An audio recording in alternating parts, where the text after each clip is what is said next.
Hi, everybody. Happy Tuesday. Hope everyone had a restful Memorial Day, an observant one as well. Let's get started. For months, the president made clear that Congress must meet its basic constitutional responsibility to prevent a first-ever default, just as it has been done 78 times before since 1960. The president made clear that default was not an option and laid out the economic stakes of a default: a recession, millions of jobs lost, devastated retirement accounts, higher borrowing costs. And the president said from the beginning that he would negotiate with Republicans on a budget just like it has been done every year. He directed his team to work in good faith toward a reasonable bipartisan agreement. This agreement will do the following: protect Democrats' historic legislative accomplishments, including the Inflation Reduction Act, PACT Act, CHIPS Act, and the bipartisan infrastructure law. Protect the economic gains we've made: 12.7 million jobs and the lowest unemployment rate in 54 years.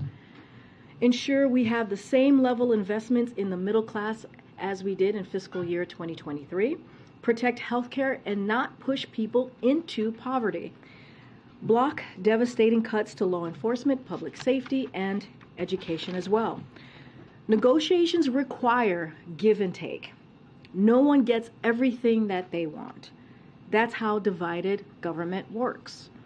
But the president successfully protected core Democratic priorities and the historic economic progress that we have made over the last 2 years. Now, the House and the Senate, it's up to them. They must pass this bill so that the president can sign it into law, and so that we can continue to build on those very historic economic progress that I just listed out we've made under this president's leadership. And so over the past 2 years, as I have stated as well as you've heard us lay out as well before. Now, without further ado, I have the OMB Director, the Director of Office of Management and Budget, Shalanda Young. Director Young is here, and she's happy to take your questions. And thank you for all of the work that you've done these past 2 weeks, or several weeks. I will see my child again. And I do have a small confession to make. I'm also out of clean clothes after these last couple of weeks. So I think I ran into Annie Linsky with Wall Street Journal and Lauren Egan with Politico as they saw me trekking back to get some clothes to wear with you here today, because I don't have time to do laundry or take anything to the dry cleaner. So that's about how my last 2 weeks have gone. But as you know, the president and the Speaker McCarthy, reached a reasonable bipartisan agreement over the weekend. As someone who had the pleasure of negotiating this as a part of a great team, I can assure you that this was no easy task to get here. But what was on the line for the American people was real. I know I breathed a little easier. I called my parents, told them to breathe a little easier. That a deal had been reached, and that's what this was all about. It's an agreement that not only prevents the first ever default in this country, but it will protect our hard-earned and historic economic recovery. It will protect our legislative achievements, including the legislation that is creating good jobs in this country. And it's protecting critical programs that millions of Americans count on, that you've heard me repeatedly talk about. I want to be clear. This agreement represents a compromise, which means no one gets everything that they want, and hard choices had to be made. Negotiations require give and take. That's the responsibility of governing. For months, the president made clear, and you may have heard me say this once or twice, that Congress must take action to prevent default. And from the beginning, he said he would negotiate Republican leadership on a budget framework, and that will allow the appropriations process to proceed under regular order, just like we do every year. The bipartisan budget agreement that we've reached protects key legislative accomplishments from the past 2 years, including the bipartisan infrastructure law, the CHIPS and Science Act, the PACT Act, and the Inflation Reduction Act's clean energy corporate minimum tax and prescription drug provisions. It protects programs millions of hardworking families count on. It protects Social Security, Medicare, Medicaid, the Affordable Care Act. safeguarding health insurance for millions of Americans. It fully funds veterans' medical care, including mandatory funding for the PACT Act's Toxic Exposure Fund at the levels the President proposed in his fiscal year 24 budget. And it protects critical public health funding from being clawed back to prepare for future pandemics and possible COVID-19 surges. This agreement is now with the United States House and then on to the Senate, and we strongly urge both chambers to pass the bill and send it to the President's desk. And with that, I'm all yours. Phil, who just came back from Beyonce from Paris. You did not. It was great.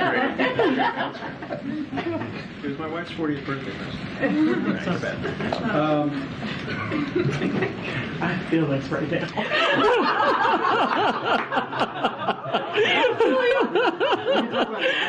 We can. I think Phil has feelings. This is going to be a hell of a segue. The appropriations adjustments, Yep. They're a pretty critical part of the agreement, I think. We know about COVID funds, obviously IRS as well. Can you detail kind of the full scale of the adjustments that you guys agreed to and shook hands on? First, I think it's important to know the appropriations process, hello, former staff director, uses adjustments all the time. They do rescissions, they use emergency money. That is how the appropriations process works. Because we were dealing with the top lines, we thought it important to memorialize some of those adjustment agreements. It does not stop the Appropriations Committee from doing other things they feel is necessary to make sure the appropriations process works. But to ensure that we got to a similar level, close to the same level as this year, we certainly wanted to have an agreement with the Speaker's team about what that was. Because remember, part of this deal is to make sure we have an appropriations process that works. This unlocks that, just like budget resolutions would have. So now we're setting top line here, and when the Appropriation Committee works, you will see them use $22 billion of the COVID relief rescissions, which were taken in this bill. The appropriators will use some of that money to spread around how they see fit. We didn't get into the individual line items in this bill. They will also, as you've heard, use IRS rescissions from the IRA on the mandatory side. Again, we don't dictate how, but they will rescind $10 billion both years, and they will then use that to be reinvested into non-defense discretionary. They will also use other rescissions that the appropriators will decide the mix of, but we agreed on the levels that they could be higher, $10 billion higher than last year, and the appropriators will use that. And building on the emergencies used in December, the appropriators will use about $23 billion in emergencies for 24 and 25. Can I just ask real quick, do you have an understanding of how many votes Republicans will provide in the House to get this over the finish line? Remember, I moved over here. We're going to let the Speaker work with his conference. This is what I miss about the House, though. This is a fun day over there. Lots of meetings. I'm sure it's very interesting and has a lot of energy. But we're going to leave that to them to work out the votes and how they get there. We know we talk to them in good faith. They talk to us in good faith. But now it's their chance to talk to their members. We from here are making sure members know what's in this bill. Education, education, education. But look, I know a lot of members of Congress. What you don't do is call and tell them what to do. You educate. You say, let me know what you need to know, what's in this bill, how it's written, how it's going to be implemented, and we're here to answer you. Thanks. Two questions. First on SNAP. Karine just said that one of the President's priorities was not to push people into poverty, but as this bill is written with the adjustments in the work requirements in SNAP, Republicans estimate 700,000 Americans are going to lose those benefits. So can you square that circle? How? Yeah. The President said to me, said to the rest of the team over and over, he would not increase poverty in this country. So while, yes, there will be a phase-in to add age up to 54, remember, we also got new exemptions in this bill that both parties agreed to do. We will have exemptions from 18 to the new population of 54. So not just a new population, but these new 3 exemptions will go from even the existing population. So some people who have these requirements now will no longer, if they're homeless, if they're veterans, if they're foster youth aged out of the system up to 24. So the analysis is being finalized, but we believe those who are off of those requirements because of those exemptions will be about the same number as those who are phased in on age. And you have to remember this. This entire SNAP change is sunset in 2030 to give Congress a chance to see how the new exemptions work and how the new ages work. And they can opine in a future farm bill if these changes have made a difference in the SNAP program. But do you know how many individuals would go off the program right now, off government assistance right now, who are not eligible for those? So we think it's about the same number. I don't want to give you a number until the analysis by USDA is done, but the range is about what you said, but it's also the same range of people who will take advantage and who qualify for the new exemptions. So those numbers are going to be very close to each other, meaning a wash in those affected who go on and who are phased on over years, and those who come off of the requirements. Sorry, different topic real quick. Can you explain a little bit how the Mountain Valley pipeline made it into this bill? Was it at the White House's request? Obviously, it's been a Senator Manchin's priority here, but he wasn't in the negotiations. So how did it make the agreement? Well, I believe what you're talking about is part of the permitting piece. We all thought permitting would be a part of this package. We all have an interest to make sure these projects move faster. I talked about the bipartisan infrastructure law. One of the things we're focused on here is what can we do to get that money out faster to ensure that these projects really happen in an expedient manner. That's why we've been for permitting. And the project you talk about is part of the permitting piece that we knew would be in the final legislation. Thank you so much, Shalanda, for doing this. The chair of the Progressive Caucus says that it's really unfortunate that you are expanding the work requirements for this particular age group. She says it's a terrible policy. I know that you've been working the phones, speaking to a number of members of, I assume, the Progressive Caucus, trying to convince them that this is good policy. Is she right about that this is bad policy? Look, I won't get into individual member opinions because I think I told Phil or someone else, my job is to tell members what's in the bill. You get into trouble when you try to tell members what their opinion is. Every member should have whatever opinion. Our job is to say, this is what's in the bill. This is how some of the worst things Republicans wanted were mitigated. And by the way, you heard me answer on SNAP. There's a very real possibility when we see the numbers that the number who are phased in, who have new requirements on SNAP, is offset by the number who will now be covered under the new exemptions. And then I heard what you're saying about Mountain Valley Pipeline and about permitting, but this is one project that takes up about 25 pages of a 99-page bill. Why was it so important to spend so much time on this one project? I think we've been clear about our position on permitting. We worked with senators to try to get permitting done last year. We will continue to get more permitting. This was a small piece. It was a start of a longer process that both parties know we have to do, especially to get clean energy projects going. And I don't think it's a surprise to anyone that permitting was a key part of a compromise piece that both parties know we got a little done here, but we'll need to get more done later. When you think big picture and you reflect on these talks, what lessons have you learned about how this speaker and this Congress negotiate? Lessons that may be applicable going forward? One never looks the same as the other. I've done this a few times. They end different every time. They feel different every time. Going in and thinking there was a formula is the wrong thing to do.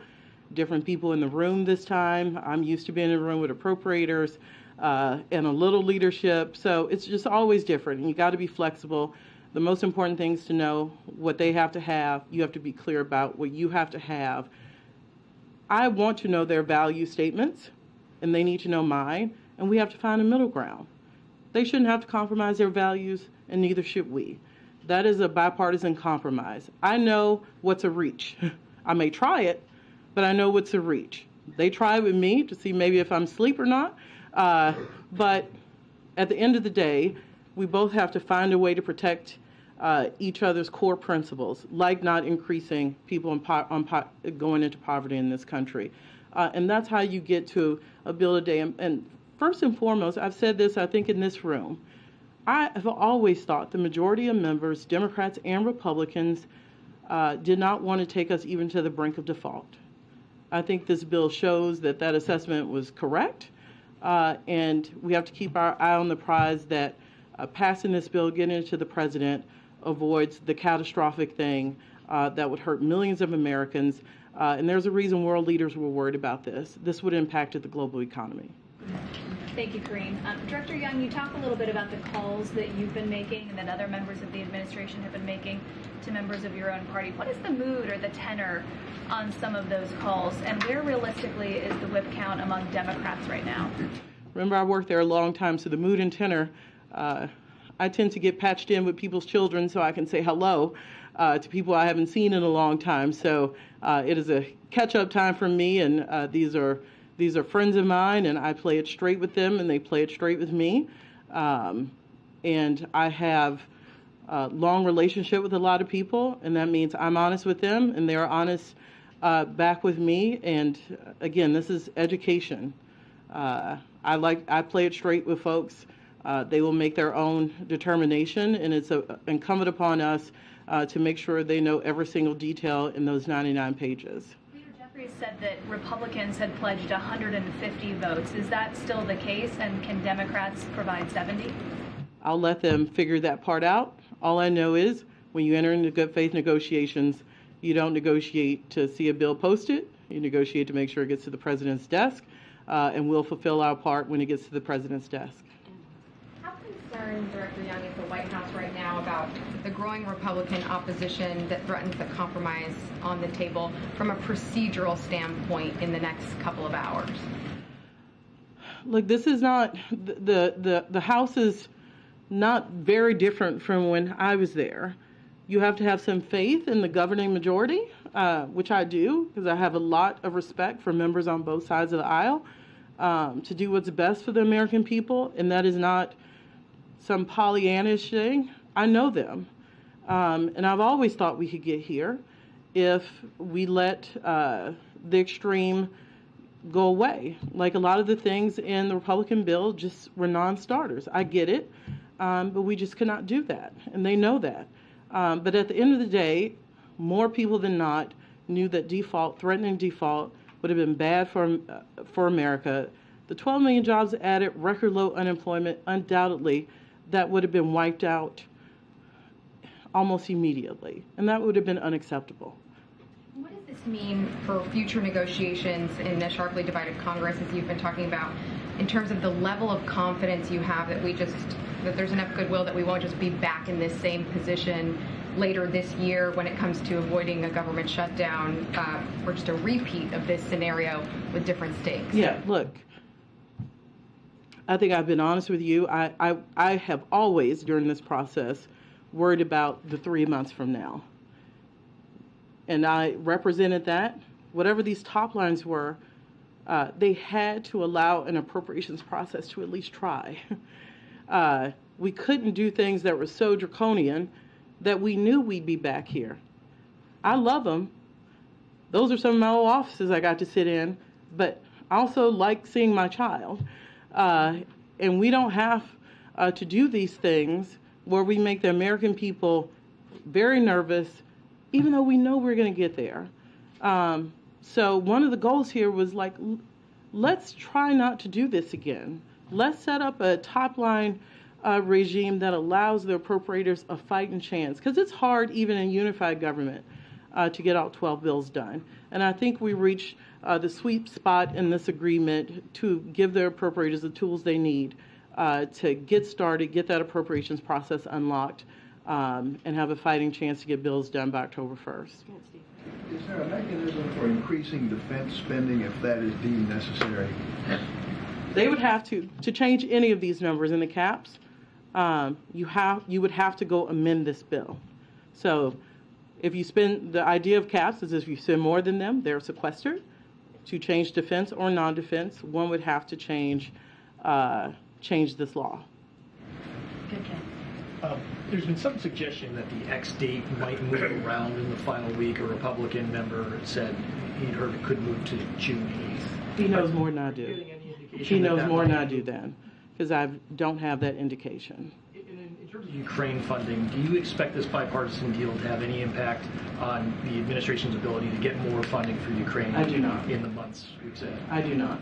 Thank you. The compromise gives you, as the OMB director, complete waiver authority over administrative pay-go if you deem it necessary for program delivery. I'm wondering if the bill as written becomes law, how frequently do you anticipate using that waiver authority?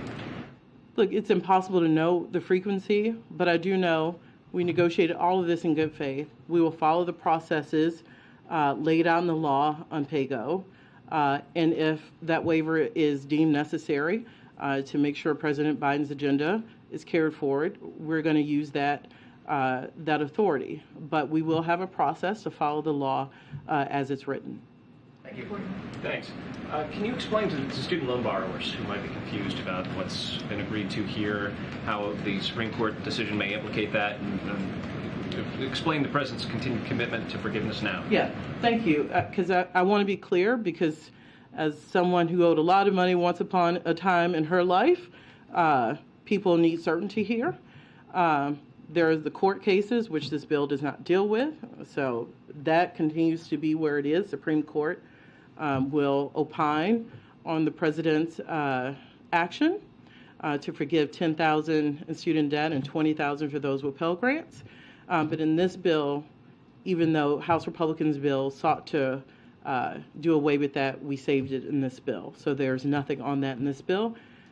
We also protected the income-driven repayment rule, which if anyone has had student loans knows it did not work as intended, and this rule is intended to really tie payments to true income. Like, it matters to people whether they pay $50 or $500 a month. The big balance matters, but when I was a young person starting out this town, if you asked me to pay $200, then I probably ate ramen noodles.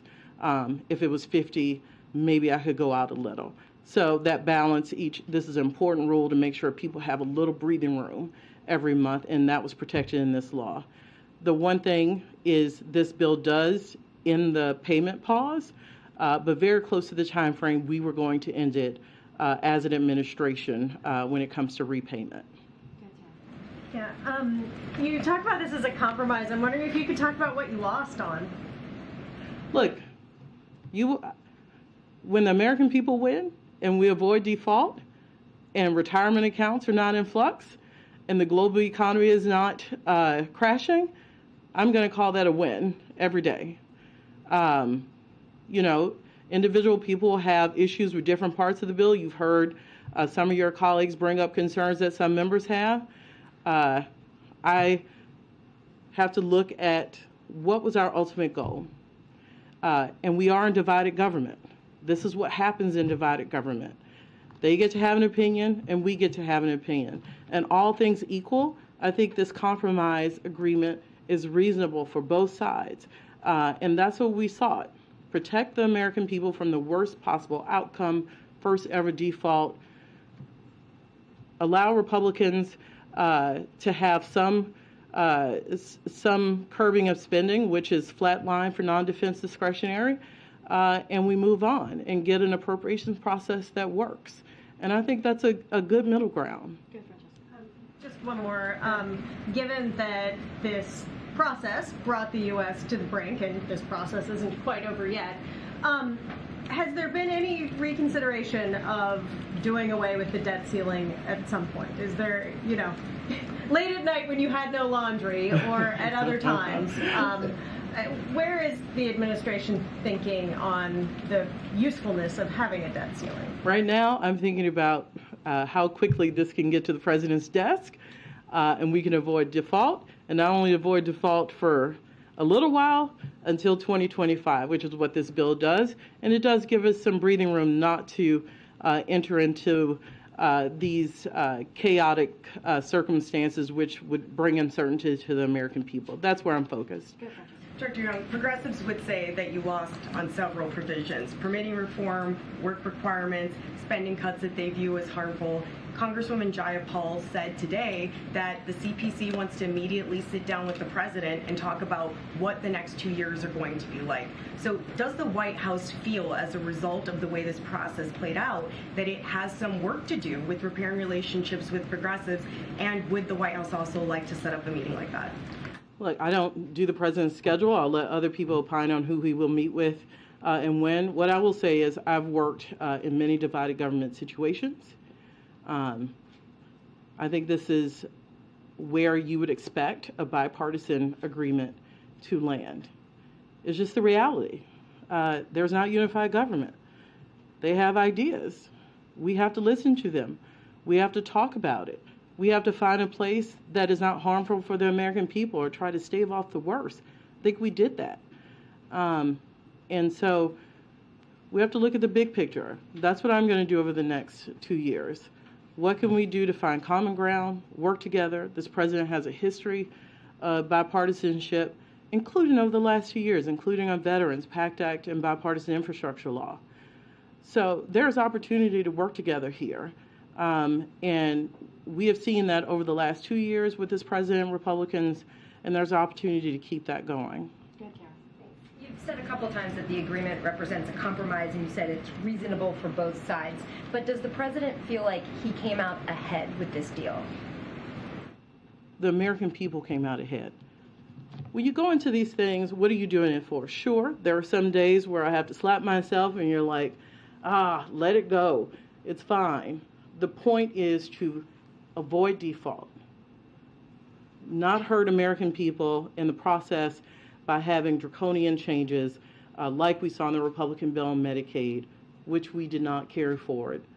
So protect the things that would have hurt hardworking Americans, come up with reasonable spending levels, which I think most Americans, when they hear a spending freeze, that's reasonable, and do our basic, have Congress do its basic constitutional duty, which is avoid default. So this isn't about Republicans or Democrats. If you get into who won, who didn't, you lost already. When you're talking about default, it is the American people won today, especially when it gets to the president's death, because we have avoided what would have been absolutely catastrophic. Look, we've seen government shutdowns, and I think people understand what the feel is. Thankfully, we have not seen default in this country. So when we talk about catastrophe, since we have not seen it, have not felt it, I think people think it's a little hyperbole. It is not. Every economist tells us that all the gains we've seen, we go backwards. That we're back to situations like we've seen in the pandemic. That was absolutely unacceptable, and we avoided that by also protecting some key things and not violating our core values. Go ahead, Ed. Yeah, thank you, Shalanda. So, taking a larger view at this, should the debt ceiling deal get signed, will it help bring down inflation over the next 12 months? So what I will tell you is what would have been terrible for inflation in the economy would have been a default. We have seen a moderation. I'll let the credit agencies have not moved down the credit worthiness of the United States, but we needed to make sure we got a deal before that happened. We have done that and hopefully staved that off. But this is exactly why, because we risk overturning the gains we've made in inflation. It's not low enough, but it is moderating. And my fear was even if we got closer and certainly defaulted, we would have been in a situation where we lost jobs and lost the gains we've made in tackling inflation. But with this deal, is this an admission by the president that maybe the government spent too much money over the past 2 years? What I'll say is we're in divided government. And both sides have thoughts about the trajectory of the country of spending. This president takes a backseat to nobody on deficit reduction. 1.7 trillion reduction in the first 2 years. He presided over that. His budget put forth a plan to reduce the deficit by $3 trillion more. He also made the case over and over in this conversation that if you really want to do big deficit reduction, where's the revenue? Where are the high income earners putting more skin in the game? But this is one part. We're not going to give up on our revenue proposals. So while this will change the trajectory of spending, when you see the CBO, when we all see the CBO report, when it comes out, where we really need to make headway is on our revenue proposals, which has long-lasting deficit reduction abilities and just structural change to change the unfairness in the tax system.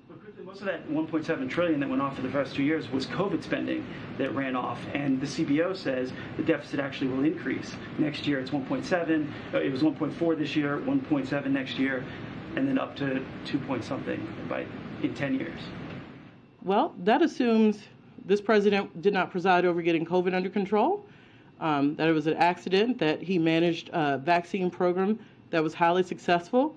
Had we not done that, what additional measures would we have needed to ensure that more Americans did not die needlessly from the COVID pandemic? So I get the argument. You didn't need COVID spending anymore, so you shouldn't take credit for deficit reduction. Well, he got it under control. He used the tools Congress gave him in the American Rescue Plan to get this virus under control and stave off the worst of economic scarring. The rebound we have seen since COVID is not comparable to anything, including the economic recession we saw when he was vice president. So this is not by accident. This president managed COVID, he managed the economic fallout, and that's why you've seen 12.4 million jobs added. Thank you very much, Karine. Director, I have two questions, one about this current set of negotiations, and then a separate question, if you'd indulge me, on the president's broader budget priorities. It seems to me in the context of these negotiations that the White House has been clinging to a fiction, which is that this deal only was negotiated on the basis of the federal discretionary spending, and that the president, who promised all along that he would never negotiate on the debt ceiling, didn't do so in these negotiations. That's false, right? The president and his team, you included, did negotiate on the actual debt ceiling itself and not just the federal discretionary spending, correct? If you're asking me what was said in a room, I'll be very clear. The debt ceiling was what did I say earlier? I don't like to use the word red line, but the debt ceiling had to be taken care of for a long period of time. I'm not sure what you call negotiation, but it was certainly a declarative statement from this side of the table. So maybe you call that negotiating. I call that a statement of fact and a statement we weren't leaving the room with. So I'm not quite sure I would call that negotiating. The debt ceiling had to be lifted, and it had to be lifted for a long period of time. You see this bill lift the debt ceiling until 2025. You can call it a negotiation. I call it a declarative statement, and that was our position, and that's what's in the bill. On broader budget priorities, the president likes to say, we've heard Karine say many times, show me your budget, and that will show me your priorities. No one is more conversant with this president's budgeting priorities than you. Based on the budgets he's put together so far as president, would it be accurate to say that President Biden has been governing from the center, or would it be more accurate to say, as Republicans would, that he's been governing from the far left? The president does his own politics. I'm his O&B director. What I will say is that his budgets absolutely show who he values. And it is working families in this country, it is the middle class in this country. This is a president who has put out a tax fairness system in all of his budgets. This isn't a new thing. This is the third budget this president has put out. The third time he has said the tax system in this country is not fair, and he means it. That's why you've seen billionaire minimum tax proposals. That's why you've seen him call for the corporate minimum rate to go up to 28.6%. It is not fair to ask working families in this country to bear the brunt.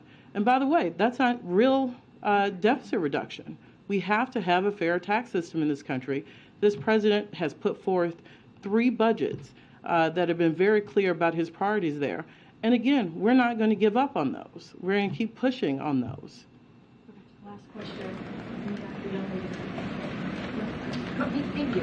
I was curious, we've heard a lot from Republican negotiators about the tone of this process. I was curious what your takeaway was on the tone of the conversations and where you felt like the toughest sticking points were. And when you walk away from this, is there anything you haven't gotten done that's going to be the next highest priority for you? Look, it was professional. You had people who've done this a long time in the room, certainly with the great team I had to work with. This is a full administration push to make sure this happened. We knew the risk of default if we did not find an agreement here. So it was a very respectful and professional working relationship between us and the Speaker's team he had negotiating. You've heard clearly this was a small permitting piece, but we've got to do more on transmission when it comes to the permitting space. It's very clear about that. This is a starting point, and we are going to make sure that we can get clean energy expanded by working on transmission in the future. All right. Thank you so much. Thank you. It's starting to get hot. It gets hot up on the lights. All right. Thanks so much. Thank you. Thank you.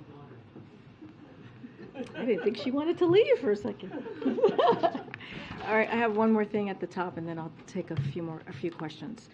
So, as you all saw, we announced this morning that President Biden looks forward to welcoming Prime Minister Sunak of the United Kingdom to the White House on Thursday, June 8th, to further deepen the close and historic partnership between the United States and the United Kingdom.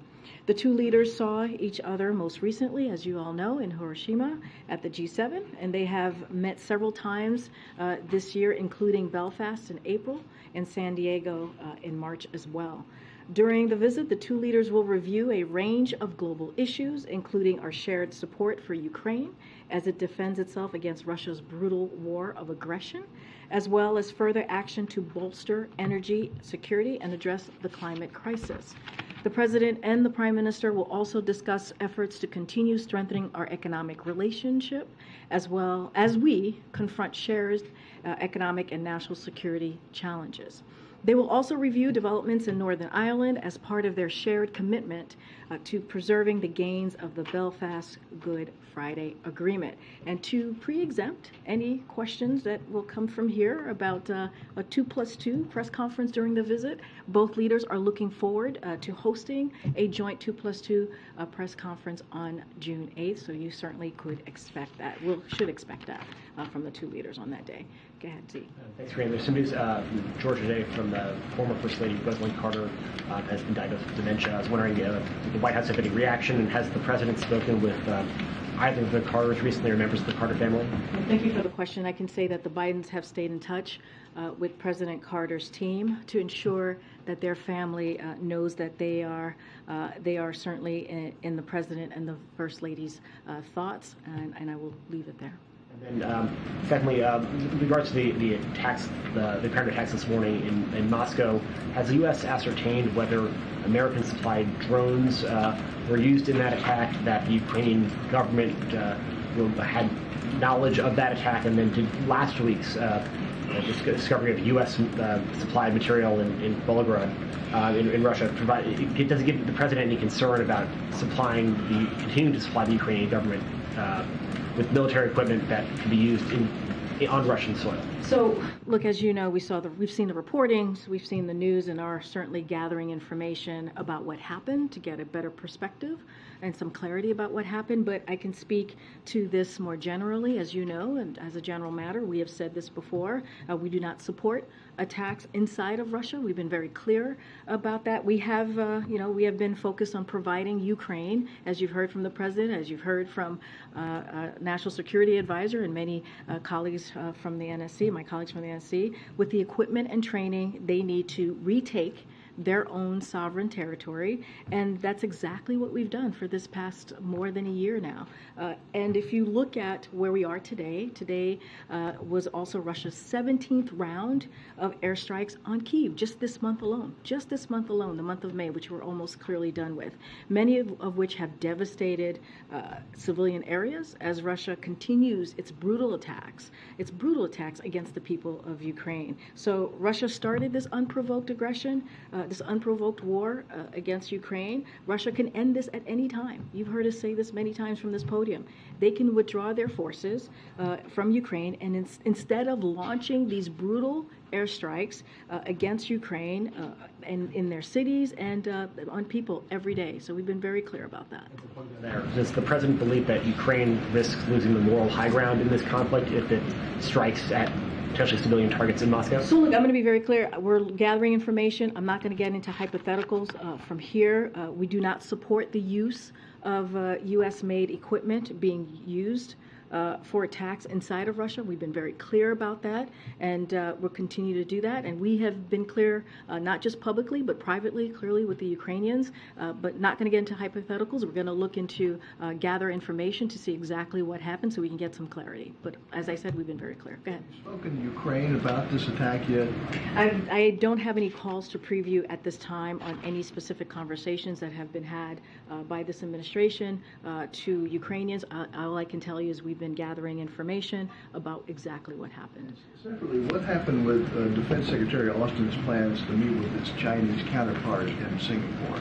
So look, as you've heard us say again from here at this podium, it is we value we see value certainly in military to military conversations to responsibly manage a complex relationship and to avoid any misunderstanding or escalation of competition into conflict. We've been very clear about that, and keeping the lines of communication open between the United States and China is a responsible thing to do. Is something that we want to certainly continue to have that approach.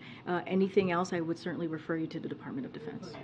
Just one more. The president said yesterday there will be a review on engagement with Uganda. How long do you expect that to take? So look, I know the president, as you just stated, put out a statement about this, a pretty lengthy statement yesterday about what we saw from Uganda yesterday. The enactment of Uganda's Anti-Homosexuality Act is a tragic violation of human rights, of universal human rights, one that is that one is not worthy, to be clear, of the Ugandan people, and one that jeopardizes the prospects of critical economic growth for the entire country. So look, this certainly endangers or poised the dangers of by this democratic backsliding are a threat to everyone residing in Uganda, including the U.S. government personnel, the staff of our implementing partners, tourists, members of the business community, and others.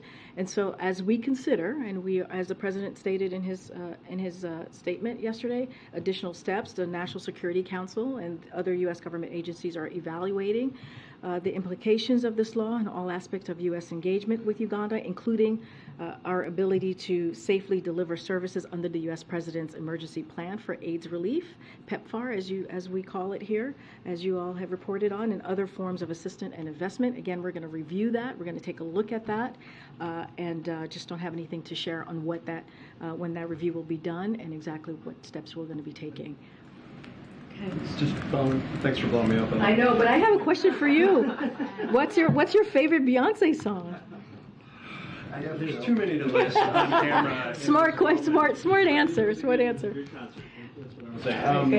Following up on Steve's question about the request for a meeting between Secretary Austin and his Chinese counterpart, is the administration aware of anything that the Chinese want to try and open this line of communication? Where do things stand in terms of if there's a pathway forward, or if this is just the reality from here on out? So look, I don't have any. That's something for clearly the PRC to answer to. What I can say is we understand the importance, and we have been very clear about this for several months, about keeping the lines of communication open between the United States and China. And so we believe, again, it's the most responsible thing to do. And as you know, most recently, the National Security Advisor, Jake Sullivan, had a lengthy conversation with his counterpart about meaningful step forward as we think about the relationship, the U.S. relationship with China. And so that is important. Those lines of communication certainly have been open and continue to happen. But look, military conversation is obviously critical as we managed, as I mentioned moments ago, this really complex relationship that we have. And again, to avoid any misunderstandings or certainly avoid what we see as competition into conflict. So we're going to continue to certainly have that approach, but any specifics that leads to that has to deal with the Department of Defense, certainly I would refer you to my colleagues there. Thanks, Karine. So there are now some 50 amendments and counting that have been proposed in the House when it comes to the budget debt bill. Is the White House position that this bill needs to pass as is? Are you open to some amendments depending on what they are? So look, what I can say is we have a short limited of time here, as we know from the Treasury's letter on when default can happen, which is June 5th. With the budget agreement, we've been very clear. We think this is a bipartisan, reasonable budget agreement that the two sides certainly have come together, and that clearly Speaker McCarthy supports and the President support. And so we're certainly going to leave the mechanics and how this moves forward to the leadership in Congress. But as we see this budget agreement today, as we saw the framework that came out of these really good faith conversations, we're certainly going to continue to share our thoughts about how important it is to get this done for the American people. I'm not going to get into specifics about the 50-plus amendments and what it will ultimately look like. But look, this has been something that both sides, again, came to the table in good faith, understanding how important this is to the American people, and that's what you saw. And you saw American people should at least have some understanding or some comfort that government is working for them in the sense of coming forward a bipartisan, reasonable agreement. What does it say that this Mountain Valley Pipeline, which goes to Southern Virginia, is being opposed in this bill by one of Virginia's own senators, who says this shouldn't happen, at least not this way? So look, as you know, and you guys have been reporting on this, as we talk about the Mountain Valley Pipeline, it was going to move forward with or without this bill. That is just how, that is just fact. This is how it was being held up because of a lot of different environmental concerns. Well, look, the bill doesn't really do much as it relates to that project, to be quite honest. Instead, it preserves the largest investment in climate protection that we have seen in history under this administration. It helps get hundreds of clean energy projects online faster, all while protecting the full scope of the environmental reviews. And so, look, we believe a bipartisan compromise that congressional Democrats can be proud of, and also will accelerate on those clean energy promises. Look, again, when you look at this bipartisan, reasonable budget agreement, and we have talked about negotiation, I've said this many times from here, and certainly Director Young said it when she was here moments ago, it's not going to be perfect. Not everyone gets what they want, and that's what negotiation looks like. This is a divided government, as we all know. And so, look, this is really important to the American people. We have to get this done. We have to make sure that we get to the other side of these conversations. Thank you. President Biden was asked yesterday about long-range missiles for Ukraine ATACMS, and he said it's still in play. In the past, the U.S. would say no. So what's changed from no to it's still in play, and what needs to happen for the U.S. to provide Ukraine with long-range missiles? And also I would like to follow up Zeke's question. I would like to clarify, you don't support Ukraine's attacks on Russian territory at all, or attacks with U.S. equipment. So look, I don't have anything any changes to the policy to announce from here as it relates to long-range information. Long-range missiles.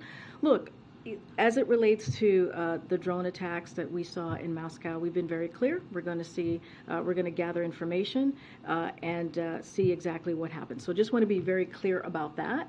But look, we do not support attacks inside of Russia. That's it. Period. I mean, I cannot be any more clear than what I just stated. We do not support attacks inside of Russia. Period. We've been very clear about that. That's been a general matter that you have heard from us over and over again this past several months, and I cannot be more clearer than that. The president said it's still in play when asked about long-range. What I can tell you right now is I don't have any changes to our policy to share with you at this time. Go ahead. Thanks. I have a NATO question and then an Afghanistan-Iran question. Starting with NATO, when the Danish Prime Minister visits on Monday, is the President going to speak to her about maybe being an interlocutor and working with Turkey on getting Sweden into NATO? And then also, can you just update us on the F-16s and Sweden's membership? Is that something that the White House expects to have sorted by the time the NATO summit happens? So, two things I can say. As you know, we read out the President's conversation with Erdogan yesterday. They had a clearly conversation, but in that dialogue, the President did express his strong desire for Turkey to approve Sweden application to join NATO, which we would like to happen as soon as possible. So that he did bring that up in that conversation. I'm not going to get ahead of what is going to be on the agenda, what's going to come out of the Denmark visit that's going to happen a week from this past Monday. Look, when it comes to any conditions as it relates to F-16s, the sales of F-16s to Turkey, and as with them approving Sweden's bid to join NATO, look, that is not a condition. President Biden long been clear that he supports selling F-16s. You've heard that from this podium to Turkey, which would help facilitate NATO interoperability. So, look, Congress has an important role in providing arms sales, and so I would leave the rest to Congress. But the President has been very clear where he stands on that. On Iran and Afghanistan, there have been some border clashes over the weekend over, I think, water rights. What's the White House's reaction, and do you have any leverage over either of these parties to get this violence to stop? So, look, we've been clear about how we see the conflict there. I don't have anything else to provide on what's currently occurring there, and so I'll just leave it there for now. Go ahead, Monica. Can you just let us know a little bit more about the President's engagement on all this, calls that he has made? He talked about reaching out to Leader McConnell yesterday. Is he also making calls to other Republicans, besides, of course, his conversations with Speaker McCarthy on this? And what should we expect in terms of his level of outreach today and tomorrow ahead of an expected possible vote tomorrow night? So a couple of things. I do have some items to share here. Look, the President has been engaging with members of Congress throughout this process, as you all know, and he'll continue to do so. And so the President and his team are having conversation with Democratic members of Congress across the ideological spectrum, moderate and progressives. That includes more than 100 one-on-one calls with members of Congress. That's between the President and his team. In the past 24 hours or so, our senior team made individual calls to all House Democratic leadership, all committee ranking members, and all tri-caucus and ideological caucus chairs as well.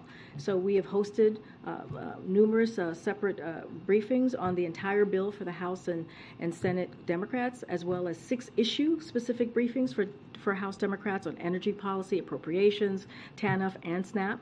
That doesn't include the numerous briefings for their staff. We've also briefed or offered to brief each of the tri-caucuses and ideological caucuses as well.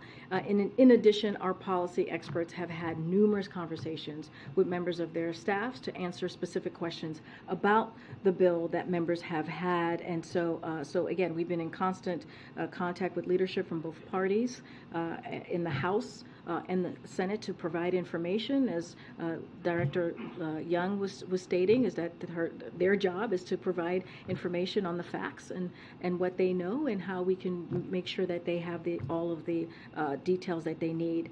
So as you know, we don't provide private conversations from here, but I just list out all of all of the conversations and what we've done specifically coming out of this administration as it relates to this budget negotiation. Is there still a concern about the U.S. credit rating being downgraded given the Fitch warning last week? How real is that right now, and how is that factoring in? So look, we believe this is a reasonable bipartisan compromise that the House congressional members should be proud of. We believe that it is important to get this done. We believe that again, we are a country that pays our debts, and that we should not be defaulting on those debts. And so what the president wants to see, he wants to see the House and the Senate take this up. He wants to see this pass, and clearly both chambers. He wants to see this on his desk so he can sign it into law. And that's what we're going to continue to have those conversations to make sure that occurs. Yeah, Peter, I haven't seen you since Japan. Nice to see you again. Oh, yeah, I'm sure.